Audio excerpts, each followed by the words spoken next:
کسی صحابی نے ایسا سوال بولو نہیں پوچھا, کیونکہ صحابہ یہ بات جانتے تھے کہ یہ اچھا سوال نہیں ہوگا, نبی کو اس پہ غصہ بھی آ سکتا ہے, غضب بھی آ سکتا ہے, ایک فضول سوال ہوگا, کیونکہ اللہ کو اس سے کیا پہاڑ پہ چڑھیں یا پہاڑ سے اتریں. میں سمجھا پا رہا ہوں اپنی بات؟ اللہ کو اس سے تو غرض ہے کہ اس کی مخلوق کو کوئی بھوکا ہو کھانا کھلا دے تو اس کا پیٹ بھر جائے. الخلق عیال اللہ, حدیث میں آتا ہے یہ مخلوق اللہ کی عیال ہے, گویا اللہ کا خاندان ہے. جیسے کہ آپ کسی کے بچے کو کھانا کھلا دیں تو باپ خوش ہوتا ہے نا, تو مخلوق کو کھانا کھلائیں گے کون خوش ہوگا؟ اللہ. ہاں یہ ایک الگ بات ہے کہ جب نبی صلی اللہ علیہ وسلم مشرکین سے کہتے کہ مخلوق کو کھانا کھلاؤ, تو مشرکین کہتے اللہ خود ہی کیوں نہیں کھلا دیتا, اللہ نے ان کو غریب پیدا کیوں کیا ہے؟ پھر آئی بات سمجھ میں؟ یہ ایک بیہودہ سوال ہے. بھائی اللہ نے غریب کو پیدا کیا تاکہ مالدار کی آزمائش ہو, اس میں حکمتیں بہت ساری, کسی کو غریب بنایا, کسی کو امیر بنایا, یہ حکمتیں فوت ہو جاتی ہیں نا اگر اللہ سبھی کو کھلا دیتا. لیکن اللہ غریب کا پیٹ بھرنے سے خوش ہوتا ہے, اس مالدار سے خوش ہوتا ہے جو غریب کا خیال رکھے. تو صحابیہ نے نبی سے کیا پوچھا؟ میں اگر صدقہ کروں گی تو میری ماں کو, نیت میری ہوگی اپنی ماں کے لیے صدقہ کر رہی ہوں, تو میں نے کہا تھا کہ علی سکپارہ کے بیٹے کو میرا کوئی پیغام پہنچا دے کہ بھئی آپ کے والد صاحب کی جو ڈیتھ ہوئی اللہ مغفرت فرمائے, ان کے درجات بلند کرے. تو اب آپ کے والد کو جو فائدہ ہوگا نا, اگر آپ کا آخرت پر ایمان ہے, تو فائدہ ہوگا صدقات و خیرات سے, نیکی کرنے سے, وہ کام کرنے سے جس کا خدا نے ہمیں حکم دیا ہے, وہ خیر کے کام. پہاڑ پہ چڑھنے سے کسی بھی مسلک کے عالم سے پوچھ لینا, پہاڑ پہ چڑھنا کوئی نیکی نہیں ہے جس کا ثواب پہنچایا جا سکتا ہو. سمجھ میں آ رہی بات کہ نہیں آ رہی؟ تو آخرت پر ایمان نہیں ہے تو بھی یہ کام فضول ہے, آخرت پر ایمان ہے تو بھی یہ کام کیا ہے؟ فضول ہے, اس کا کوئی فائدہ نہیں. تو یہ آپ اپنے لیے کر رہے ہو. اس کا یہ کہنا کہ ابا کے مشن کی تکمیل کروں گا, یہ جملہ غلط ہے. آپ یہ کہو کہ بھائی میں بھی ٹرائی کروں گا, اگر کامیاب ہو گیا تو عزت مل جائے گی, ورنہ موت کے منہ میں چلا جاؤں گا. تو پھر ہم اس پہ دوسرے پہلو سے غور کریں گے کہ اگر آپ یہ اپنے لیے کر رہے ہو نا, یہ نہیں کہو کہ میں ابا کے مشن کو پورا کروں گا, ابا کو اس سے کوئی فائدہ نہیں ہے, بلکہ ابا ہو سکتا ہے وہاں برزخ میں, ہو سکتا ہے کہ یقینی بات ہے وہ کہیں گے کہ کاش میں اس راستے میں موت میری نہ ہوتی, یہ میں نے اپنے آپ کو کیوں, اپنی جان کو میں نے ایک خطرے میں ڈالا. دیکھو ایک آدمی ویلی لگا رہا ہے, عزت اس کی بھی ہوتی ہے کہ نہیں ہوتی, لیکن سر بھی کھلتا ہے اس کا. جب اس کا سر کھل جاتا ہے نا ویلی لگانے والے کا, پھر وہ کہتا ہے کاش میں نے عزت کا یہ طریقہ حاصل نہ کیا, یہ اختیار نہ کیا ہوتا عزت کا میں نے یہ طریقہ. بعض ہم نے دیکھے ہیں کہ وہ پائیدان پہ بیٹھ کے بائک چلا رہے ہوتے ہیں. میں ڈیفینس گیا تھا, بچپن کی بات ہے, ہمارے دوست لے کر گئے, وہ سی وی یو پہ ریسیں ہو رہی تھی. ہمیں شوق ہے ہر جگہ گھسنے کا, اگرچہ ہم بچپن کا اتنا بھی بچپن کی مولانا بن چکا تھا میں, جائز جگہوں پہ جانے کا, ناجائز اللہ کا شکر ہے اللہ بچا کے رکھے ہم سب کو. ابھی ایک ڈاکٹر سے میری ملاقات ہوئی, وہ مجھے میں نے ان سے کہا آپ کیا کرتے ہیں؟ انہوں نے کہا میں ہارٹ اسپیشلسٹ, میں سرجن ہوں ہارٹ کا. بڑی عقیدت سے مل رہے تھے نا, مفتی صاحب. میں نے کہا اتنی عقیدت کا کوئی کیش تو کرائے نا آدمی, فری پھوکٹ کی عقیدت. کہہ رہے میں آپ کا بہت بڑا فین ہوں. میں نے کہا آپ میرے بہت بڑے فین ہیں؟ میں نے کہا ہاں. میں نے کہا بہت زیادہ بڑے؟ انہوں نے کہا بہت بڑا فین ہوں. میں نے کہا مجھے کوئی ہارٹ سرجری دکھائیں. بھائی سرجن تو آپ ہو نا, آپریشن آپ کرتے ہو, میں یہ عمل اپنی آنکھوں سے دیکھنا چاہتا ہوں. انہوں نے کہا ٹھیک ہے, مجھے لے گا, آپریشن دکھایا انہوں نے. میں نے ولاگ بھی بنا لیے, ڈال دیں گے انشاءاللہ. لیکن وہ اوپن ہارٹ سرجری نہیں تھی, وہ رنگ والا تھا. چلو کچھ some thing is better than nothing. آئندہ کوئی اوپن ہارٹ سرجری والا فین نکلا تو ہم اس کو بولیں گے بھائی ہمیں یہ والا دکھاؤ, پورا اندر سے دل دھڑکتا ہوا دیکھنا ہے ہم نے. گائے بکرے کے تو دیکھے ہیں, وہ بھی بیچاروں کے ذبح ہونے کے بعد دیکھے ہیں نا, انسانوں کے زندہ کا دھڑکتا ہوا. تو فین ہونے کا, فری پھوکٹ کے فین تو آپ کو بہت سارے مل جائیں گے نا. تو مجھے شوق ہے ویسے ہی تھوڑا سا, ہر فیلڈ میں تھوڑا سا ویسے ہی ایک شوق ہوتا ہے نا انسان کو کہ دیکھے کیا ہو رہا ہے. تو ہمارے وہ دوستوں نے کہا کہ ڈیفینس میں ویلیاں لگاتے ہیں لڑکے, ریسنگ کرتے ہیں. ہم نے کہا چل بھائی دیکھتے ہیں جا کے. لگانا نہیں ہے, یہ کام کرنا نہیں ہے, دیکھنے میں بے وقوفوں کو دیکھ لو بھائی, کیا اس سے آپ کی تفریح, ان کا سر کھل رہا ہے. آپ کہہ سکتے ہو ہمارے جانے سے ان کو موٹیویشن مل رہی ہے, تو یہ صحیح نہیں ہے. میرے جانے سے کوئی موٹیویشن ان کو, کیونکہ میں مشہور تھوڑی تھا. چھپڑ میں اتنے لوگ گئے ہوئے, ہم بھی چھپڑ میں جا کے بیٹھ گئے. اچھا میں جب گیا نا تو وہ کچھ لڑکے لگا رہے ہیں, ویلی لگا کے نا گھما بھی رہے ہیں بائک کو بڑی خطرناک طریقے سے.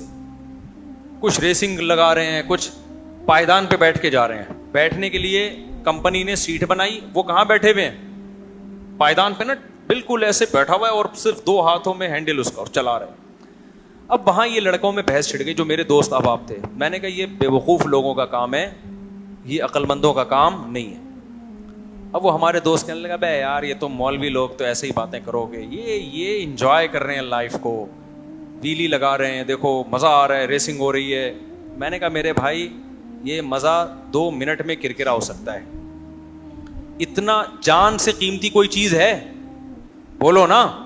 میں نے کہا جان خطرے میں ڈال کے یہ مزے فری پھوکٹ کے آ رہے ہو پھر ٹھیک ہے, جان آپ خطرے میں ڈال کے یہ مزے لے رہے ہو تو بہت بڑی بے وقوف. عزت کمانے کا وہ طریقہ جس میں آپ کی جان چلی, جان جانے کے بعد کون عزت کرے گا؟ قبر پہ آ کے کوئی سلوٹ مارے گا؟ تو بڑی اچھی ویلیاں لگایا کرتا تھا. اچھا جو ویلی لگا رہا تھا اس کے سر پہ نا سلائی کا نشان بھی تھا, جو بڑا ویلر تھا. ایک دفعہ کھل بھی چکا تھا وہ ڈھکن, دوبارہ ڈاکٹروں نے رکھا ہے اس کی کھوپڑی کا, فٹ کیا, ایلفی سے جوڑا ہے پتہ نہیں کس چیز سے, پھر بھی عبرت حاصل نہیں ہوئی.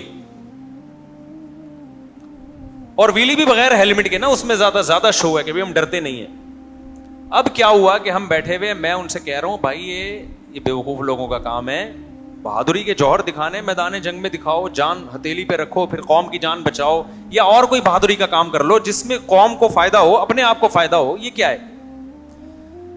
تو ہم یہ باتیں کر ہی رہے تھے کہ وہ جو پائیدان پہ بیٹھا ہوا تھا نا وہ سلپ ہوا, گر گیا بیچارہ.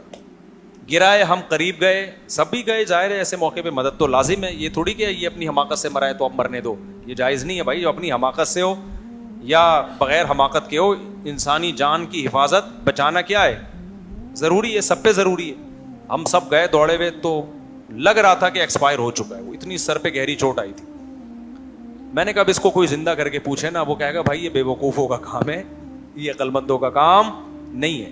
تو دیکھو غیر مسلم پہ یہ کام سوٹ کرتے ہیں, کیونکہ غیر مسلم کی آخرت کا اس کے دماغ میں کوئی تصور نہیں ہے, لہذا وہ زندگی داؤ پہ لگاتا ہے کہ آر یا پار.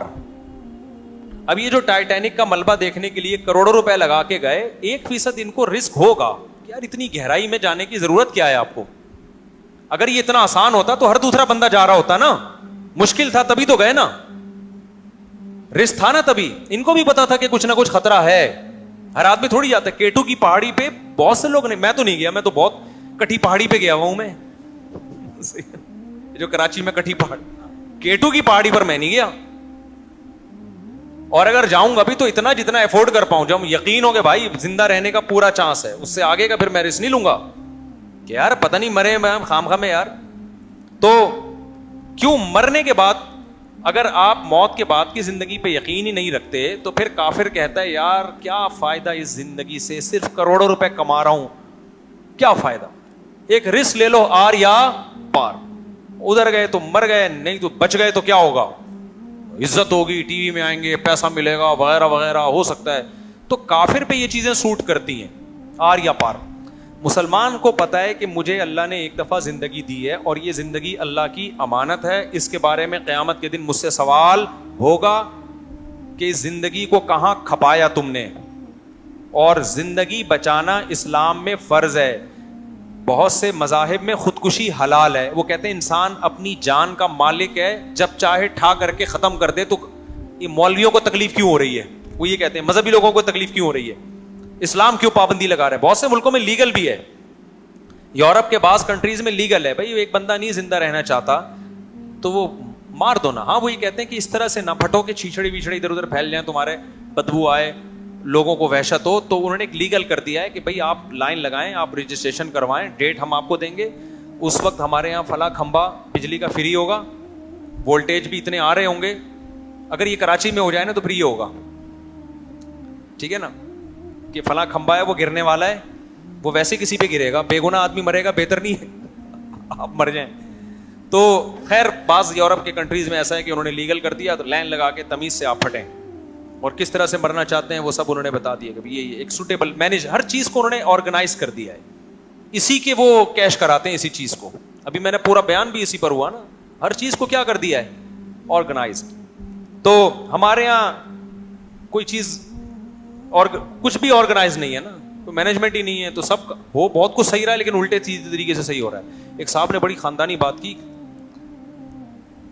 جہاز میں ایک صاحب سے میری ملاقات ہوئی, بڑے پڑھے لکھے لوگوں سے بعض دفعہ ملاقات ہوئی, انہوں نے کہا یار پاکستان میں جو غلط طریقے سے صحیح کر سکتا ہے نا وہ کر لے, کیونکہ یہاں صحیح طریقے سے بہت کچھ غلط ہو رہا ہے. نہیں یہ بات سمجھ میں, یعنی اگر رزلٹ صحیح نکل رہا ہے نا تو پہلے طریقہ غلط تو پاکستان میں کر لو, کیونکہ اگر غلط طریقے سے بہت سے لوگ صحیح نہیں کریں گے نا تو صحیح طریقے سے غلط کرنے والے اس ملک میں بہت ہیں. بڑی خاندانی بات ہے, سونے سے لکھنے کے قابل ہے. کبھی چھاؤں میں آئیں گے تو اس کا مطلب بتاؤں گا, یہاں بھی نہیں بتا سکتا. بعض چیزیں چھاؤں میں بتائی جاتی ہیں. یعنی کام غلط طریقے سے ہو رہا ہے لیکن رزلٹ کیا نکل رہا ہے, ملک اور قوم کی خیر خواہی میں, کسی فرد کی خیر خواہی میں. اور بعض دفعہ کام صحیح طریقے سے ہو رہا ہوتا ہے لیکن وہ رزلٹ اس کا کیا نکل رہا ہے, بیڑا غرق ہو رہا ہوتا ہے ملک کا. بڑی خاندانی بات کی میں نے, تو دل چاہ رہا تو گھر لے آؤں میں. جس نے کی وہ بھی بڑے عظیم آدمی ہے, ان کا نام لوں گا آپ حیران ہو جائیں گے, بولیں گے یار اچھا چھوڑو. اچھا خیر, تو اب وہ جو ٹائٹینک کی تلاش میں نکلے تو یہ ان لوگوں پہ سوٹ کرتی ہیں چیزیں جن کا آخرت پر ایمان نہیں. اصل میں تو ان پہ بھی سوٹ نہیں کرتی, ٹھیک ہے نا, لیکن میں بہت بڑا دل کر کے, کیونکہ یار جب زندگی رسک پہ ڈال دی آپ نے تو زندگی سے بڑا تحفہ دنیا میں کوئی بھی نہیں ہے. 1% بھی رسک نہ لو زندگی کا. تو جو آخرت پر ایمان لانے والے لوگ ہیں ان پر نہ K2 کی پہاڑی عبور کرنا جان رسک میں ڈال کے, ہاں جان کا خطرہ نہیں ہے, پھر آپ بڑے بڑے کام کریں بھائی, جائیں آپ. اول تو میں کہتا ہوں پھر بھی وہ کام کرو نا جس کا پبلک کو فائدہ ہو. K2 کی پہاڑی پہ چڑھنے سے کیا فائدہ ہوگا, آپ کہہ رہے ہو ملک کا نام روشن ہو جائے گا. ملک کا نام اور بہت ساری چیزیں جن سے روشن ہو سکتا ہے. اتنے محنت کرنے والا, اتنی استقامت والا آدمی ایجوکیشن میں آگے بڑھے یار. ایسے ڈاکٹر میرے علم میں ہیں پاکستانی ہیں لیکن ہمارے ملک کا نام یورپ میں جا کے انہوں نے روشن کر دیا. یہاں کے سائنٹسٹ ہیں امریکہ میں جا کے ملک کا نام روشن کر دیا. وہ آپ کہیں گے آپ کو پتہ ہے ہمیں تو نہیں پتا. وجہ اس کی ہے کہ ہماری گورنمنٹ ہی نہیں چاہتی کہ وہ روشن ہو, ٹھیک ہے نا. تو گورنمنٹ ہی ان پہ پردے ڈال کے رکھی ہوئی ہے, گورنمنٹ پروٹوکول ہی نہیں دیتی. تو حکومت کا کام ہے نا کہ ہمارا بندہ وہاں پہنچا ہوا ہے اور ہمارے ملک کو روشن کر دیا, تو ہمارے ملک کے نام کو تو ہم اس کو پروٹوکول دیں. گورنمنٹ جب لفٹ نہیں کرائے گی تو کیا ہوگا. اچھا خیر, تو یہ ٹائٹینک والا جو واقعہ ہوا ہے نا, یہ مظلوم لوگ ہیں بیچارے. آپ لوگ ایسا بننے کی کوشش نہ کریں.